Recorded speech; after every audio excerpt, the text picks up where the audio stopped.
Hi, Ingram and Morley. It's Coco, and I thought that you guys might like it if I read you a book.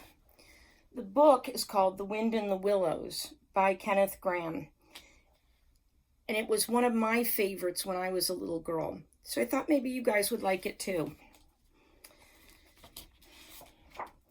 Wind in the Willows. Here's the first picture so you get an idea of what they all look like. There you go. I'm going to read chapter 1 today. There's the chapter 1 right there. The mole had been working very hard all the morning, spring cleaning his little home, first with brooms, then with dusters, then on ladders and steps and chairs, with a brush and a pail of whitewash, till he had dust in his throat and eyes, and splashes of whitewash all over his black fur, and an aching back and weary arms. Spring was moving in the air above, and in the earth below and around him, penetrating even his dark and lowly little house with its spirit of divine discontent and longing. It was small wonder then that he suddenly flung down his brush on the floor, said, "Bother!" and "Oh, blow!" and also, "Hang spring cleaning!" and bolted out of the house without even waiting to put on his coat.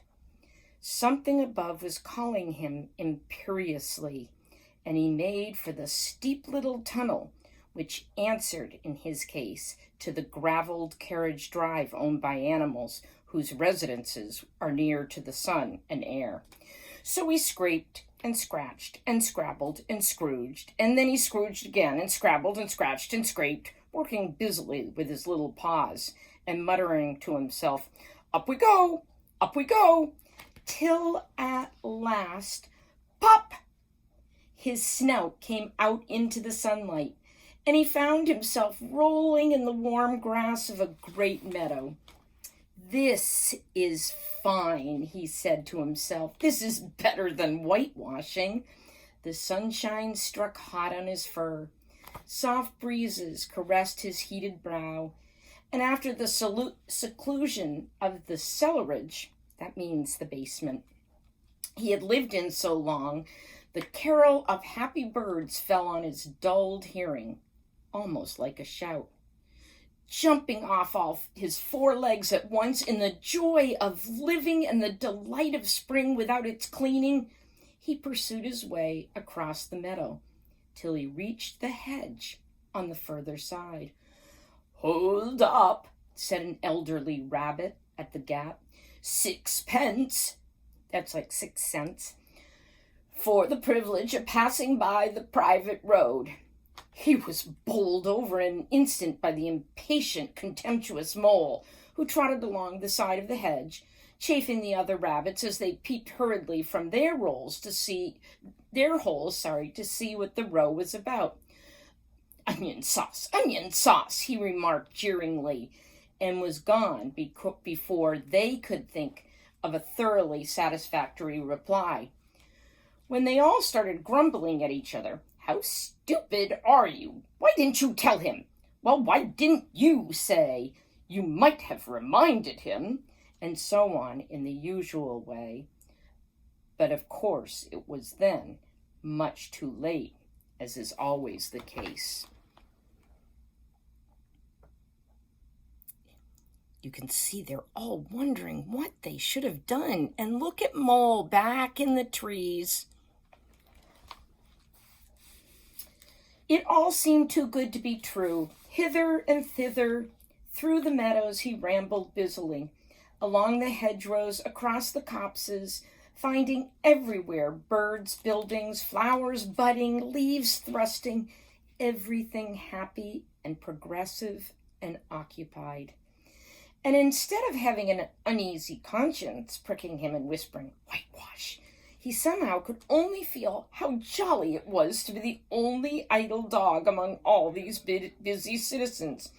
After all, the best part of a holiday is perhaps not so much to be resting yourself as to see all the other fellows busy working. He thought his happiness was complete when, as he meandered aimlessly along, suddenly he stood by the edge of a full-fed river. Never in his life had he seen such a river before. I think I could do it this way. This sleek, sinuous, full-bodied animal, chasing and chuckling and gripping things with a gurgle and leaving them with a laugh, to fling itself on fresh playmates that shook themselves free and were caught and held again. All was a shake and shiver, glints and gleams and sparkles. This page doesn't have any pictures, so I'll let you look at the back. How's that? Rustle and swirl, chatter and bubble, the mole was bewitched, entranced, fascinated. By the side of the river, he trotted as one trots when very small, by the side of a man who holds one spellbound by exciting stories. And when tired at last, he sat on the bank while the river still chattered on to him, a babbling procession of the best stories in the world, sent from the heart of the earth to be told at last to the insatiable sea. As he sat on the grass and looked across the river, a dark hole in the bank opposite, just above the water's edge, caught his eye, and dreamily he fell to considering what a nice, snug dwelling place it would make for an animal with few wants and fond of a riverside residence, above flood level and remote from noise and dust, kind of like Camp Davy. As he gazed, something bright and small seemed to twinkle down in his heart, in the heart of it, vanished, and then twinkled once more like a tiny star. But it could hardly be a star in such an unlikely situation, and it was too glittering and small for a glowworm. Then as he looked, it winked at him.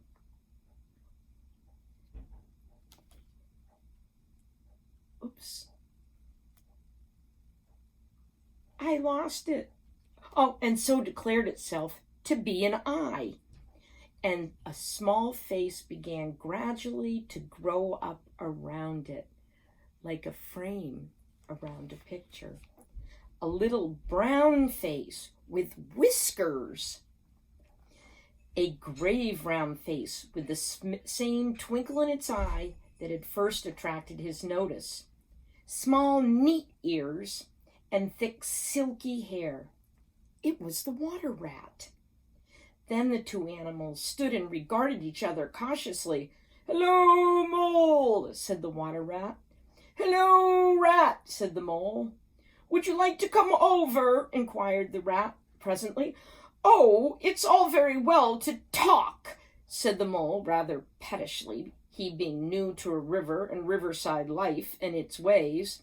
The rat said nothing, but stooped and unfastened a rope and hauled on it. Then lightly, stepping into a little boat which the mole had not observed, it was painted blue outside and white within, and was just the size for the two animals. And the mole's whole heart went out to it at once, even though he did not fully understand its use.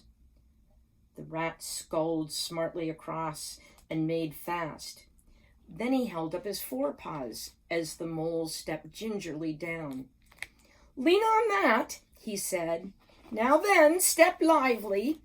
And the mole, to his surprise and rapture, found himself actually seated in the stern of a real boat. "This has been a wonderful day," said he, as the rat shoved off and took to the sculls again. "Do you know, I've never been in a boat before in all my life." "What?" cried the rat, open-mouthed. "Never been in a... You never? Well, what have you been doing then?"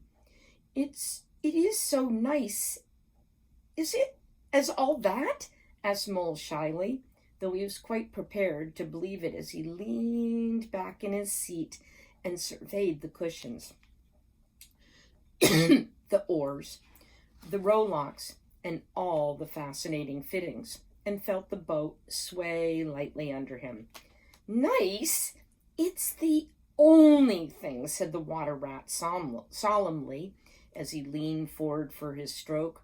Believe me, my young friend, there is nothing, absolutely nothing, half so much worth doing as simply messing about in boats.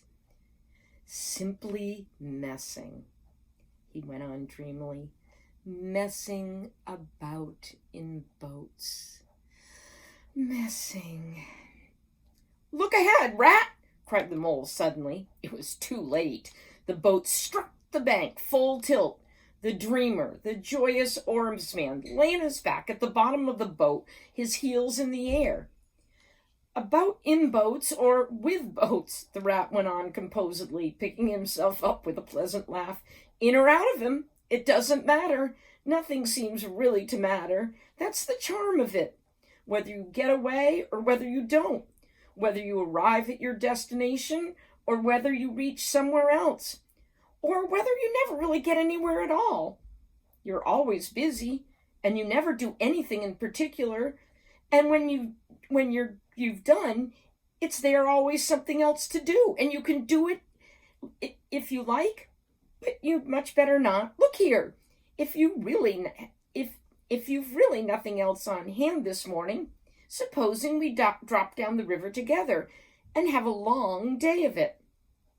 The mole waggled his toes from sheer happiness, spread his chest with a sigh of full contentment, and leaned back blissfully into the soft cushions.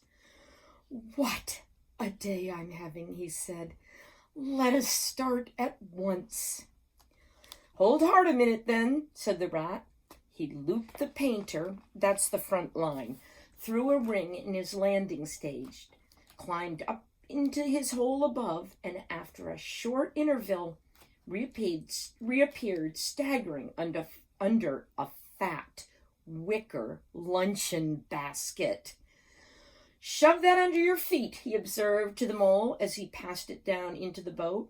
Then he untied the painter and took the sculls again. What's inside it? Asked the mole, wriggling and with curiosity. There's cold chicken inside it, replied the rat briefly. Cold tongue, cold ham, cold beef, pickled gherkins, salad, French rolls, crescent wedge potted meat, and ginger beer, lemonade, soda water. Oh, stop! Stop! Cried the mole in ecstasies. This is too much. Do you really think so? Inquired the rat seriously. It's only what I always take on these little excursions, and the other animals are always telling me that I'm a mean beast and cut it very fine. The mole never heard a word he was saying, absorbed in the new life he was entering upon, intoxicated with the sparkle, the ripple, the scents and the sounds and the sunlight.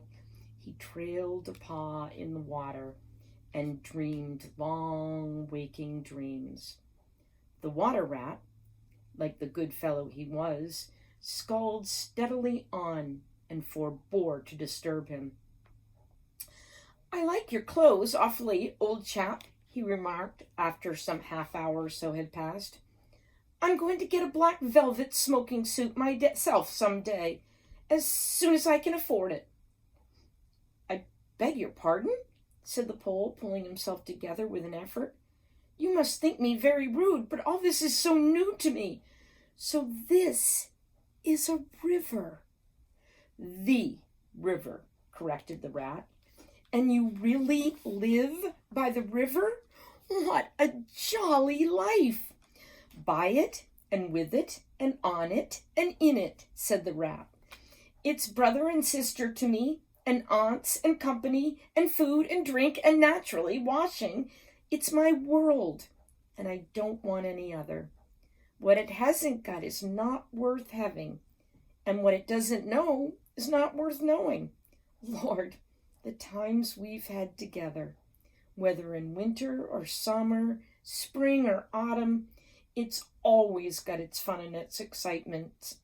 When the floods are on in February, and my cellars and basement are brimming with drink that's no good to me, and the brown water runs by my best bedroom window, or again, when all the drops away and shows patches of mud that smell like plum cake and rushes and weed clogs the channels, and I can potter about dry shod over most of the bed of it and find fresh food to eat and things careless people have dropped out of boats. But isn't it a bit dull at times? The mole ventured to ask. Just you and the river and no one else to pass a word with? No one else to, well, I mustn't be hard on you, said the rat with forbearance. You're new to it, and of course you don't know. The bank is so crowded nowadays that many people are moving away altogether. Oh no, it isn't what it used to be at all. Otters, kingfishers, dabchicks, moorhens, all of them about all day long, and always wanting you to do something, as if a fellow had no business of his own to attend to. What lies over there? Asked the mole, waving a paw toward a background of woodland that darkly framed the water meadows on one side of the river. That? Oh, that's just the wild wood, said Rat shortly. We don't go there very much, we river bankers. Aren't they very nice people in there? Said Mole, a trifle nervous. Well, replied the rat, let me see. The squirrels are all right, and the rabbits, some of them, but rabbits are a mixed lot. And then there's Badger, of course. He lives right in the heart of it. Wouldn't live anywhere else either, if you paid him to do it. Dear old Badger, nobody interferes with him. They'd better not, he said significantly. Why, who should interfere with him? Said the mole. Well, of course there are others, explained the rat in a hesitating sort of way. Weasels and stoats and foxes and so on. They'll all right in a way. I'm very good friends with them, past the time of day when we meet and all that, but they break out sometimes. There's no denying it. And then, well, you can't really trust them, and that's a fact. The mole knew well that it is quite against animal etiquette to dwell on possible trouble ahead. Etiquette means manners, or even allude to it, so he dropped the subject. And beyond the wild wood again, he asked, where it's all blue and dim and one sees that may be hills, or perhaps that mayn't, and something like the smoke of towns, or is it only cloud drifts beyond the wild wood? Comes the wild world, said the rat. And there's something that doesn't matter. And that's something that doesn't matter either to you or me. I've never been there, and I'm never going again, nor you either. If you've got any sense of all, don't ever refer to it again, please. Now then, here's our backwater at last, where we're going to have lunch. Leaving the main stream, they now passed into what seemed at first sight like a little landlocked lake. Green turf sloped down to either edge. Brown, snaky tree roots gleamed above the surface of the quiet water, while ahead of them the silvery shoulder and foamy tumble of a weir, arm in arm with the restless dripping mill wheel that held up in turn a gray gabled mill house, filled the air with soothing murmur of sound, dull and smothery, yet with little clear voices speaking up cheerfully out of it at intervals. It was so very beautiful that the mole could only hold up both forepaws and gasp, "Oh my! Oh my! Oh my!" The rat brought the boat alongside the bank, made her fast, helped the still awkward mole safely ashore, and swung out the luncheon basket. The mole begged as a favor to be allowed to unpack it all by himself, and the rat was very pleased to indulge him and to sprawl at full length on the grass and rest, while his excited friend shook out the tablecloth and, and spread it, took out all the mysterious packets one by one, and arranged their contents in due order, still gasping, "Oh my! Oh my!" at each fresh revelation. When all was ready, the rat said, "Now pitch in, old fellow." And the mole was indeed very glad to obey, for he had started his spring cleaning at a very early hour that morning, as people will do, and had not paused for a bite or sup, and he had been through a great deal since that distant time, which now seems so many days ago. "What are you looking at?" said the rat presently, when the edge of their hunger was somewhat dulled, and the mole's eyes were able to wander off the tablecloth a little. "I'm looking," said the mole, "at a streak of bubbles that I see traveling along the surface of the water. That is a thing that strikes me as funny." "Bubbles? Oh," said the rat, and chirruped cheerily in an inviting sort of way. A broad, glistening muzzle showed itself above the edge of the bank, and the otter hauled himself out and shook the water from his coat. "Greedy beggars," he observed, making for the preventer. "Why didn't you invite me, Ratty?" "This was an impromptu affair," explained the rat. "By the way, my friend Mr. Mole." "Proud, I am sure," said the otter. And the two animals were friends forthwith. "Such a rumpus everywhere," continued the otter. "All the world seems out on the river today. I came up this backwater to try and get a moment's peace, and then stumble upon you fellows. At least, I beg your pardon. I don't exactly mean that, you know." There was a rustle behind him, proceeding from the hedge, wherein last year's leaves still clung thick, and a stripy head, with high shoulders behind it, peered forth on them. "Come on, Badger!" shouted the rat.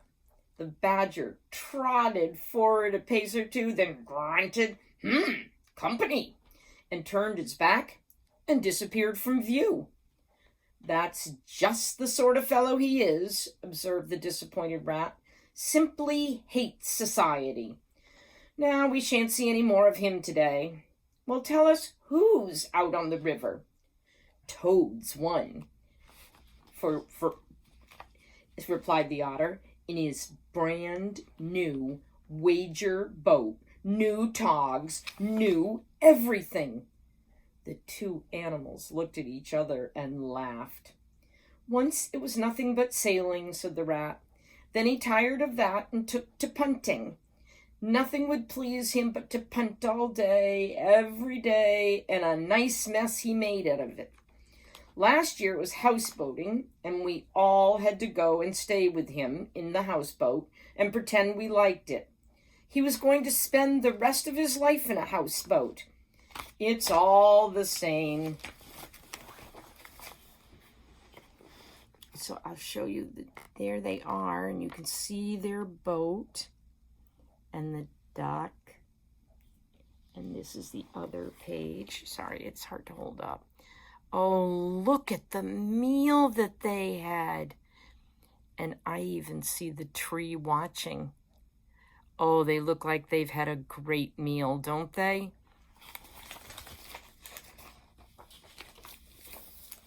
Whatever he takes up, he gets tired of it and starts on something fresh. Such a good fellow, too.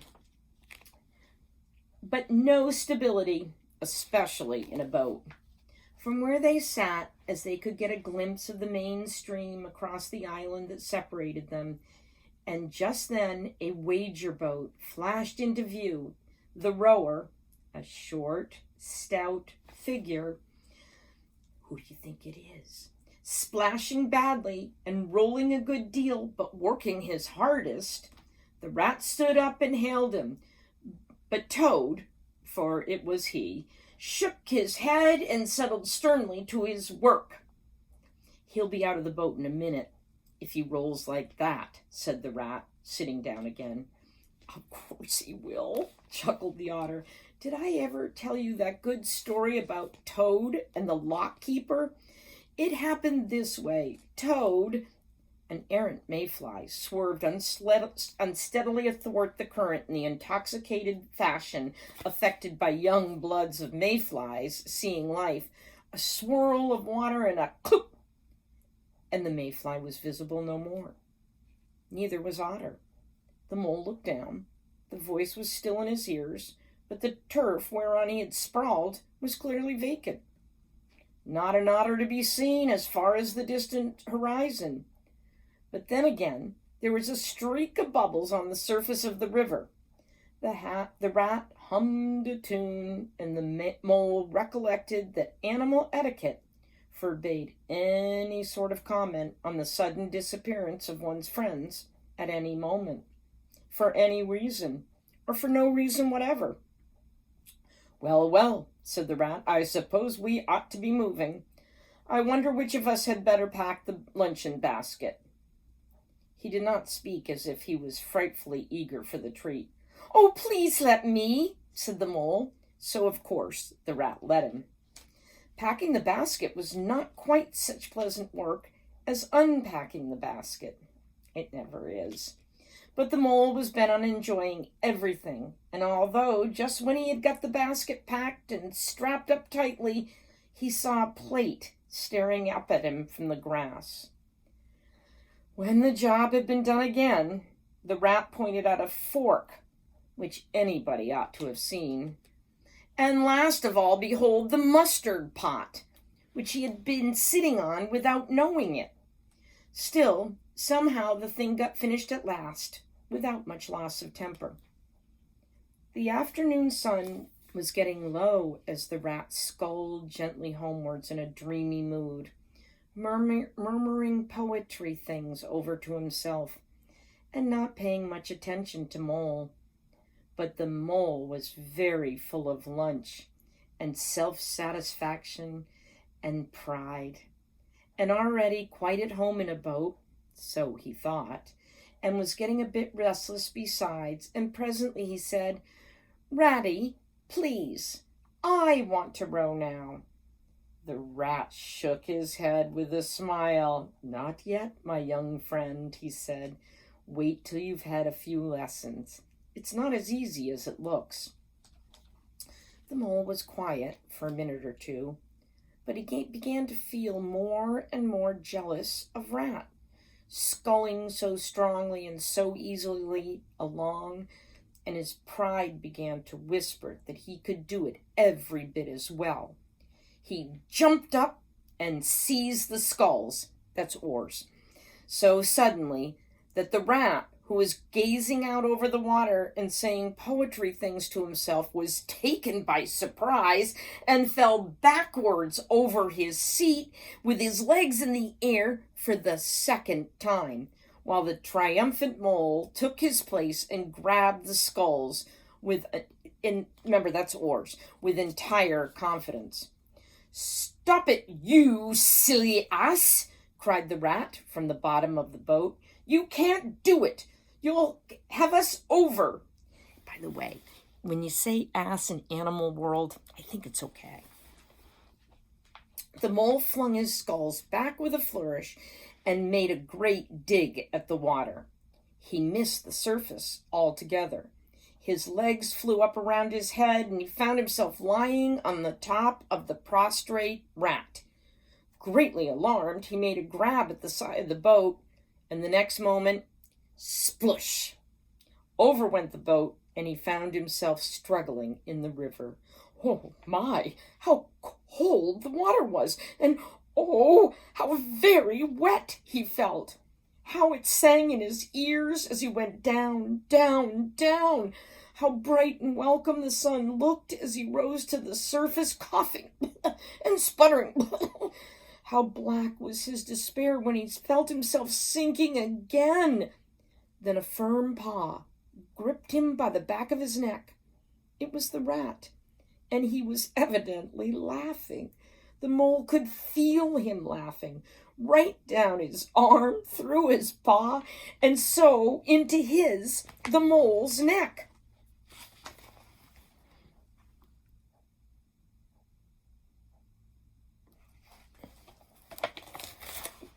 I'll turn it this way so you can...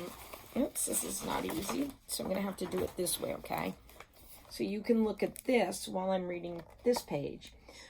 The rat got hold of a skull and shoved it under the mole's arm. Then he did the same by the other side of him, and swimming behind, propelled the helpless animal to shore, hauled him out, and set him down on the bank, a squashy, pulpy lump of misery. When the rat had rubbed him down a bit and wrung some of the wet out of him, he said, "Now then, old fellow, trot up and down the towing path as hard as you can till you're warm and dry again, while I dive for the luncheon basket." So the dismal mole, wet without and ashamed within, trotted about till he was fairly dry, while the rat plunged into the water again, recovered the boat, righted her, and made her fast, fetched his floating property to shore by degrees, and finally dived successfully for the luncheon basket and struggled to land with it. When all was ready for a start once more, the mole, limp and dejected, took his seat in the stern of the boat, stern means back, and as they set off, he said in a low voice, broken with emotion, "Ratty, my generous friend, I am so very sorry indeed for my foolish and ungrateful conduct. My heart quite fails me when I think how I might have lost that beautiful luncheon basket. Indeed, I have been a complete ass, and I know it. Will you overlook it this once and forgive me, and let things go on as before?" "Oh, that's all right. Bless you," responded the rat cheerily. "What's a little wet to a water rat? I'm more in the water than out of it most days. Don't you think any more about it. And look here, I really think you had better come and stop with me for a little time. It's very plain and rough, you know, not like Toad's house at all, but you haven't seen that yet. Still, I can make you comfortable, and I'll teach you to row and to swim, and you'll soon be as handy on the water as any of us." The mole was so touched by his kindness and manner of speaking that he could find no voice to answer him, and he had to brush away a tear or two with the back of his paw. But the rat kindly looked in another direction, and presently the mole's spirits revived again, and he was even able to give some straight-back talk to a couple of moorhens who were sniggering to each other about his bedraggled appearance. When they got home, the rat made a bright fire in the parlor.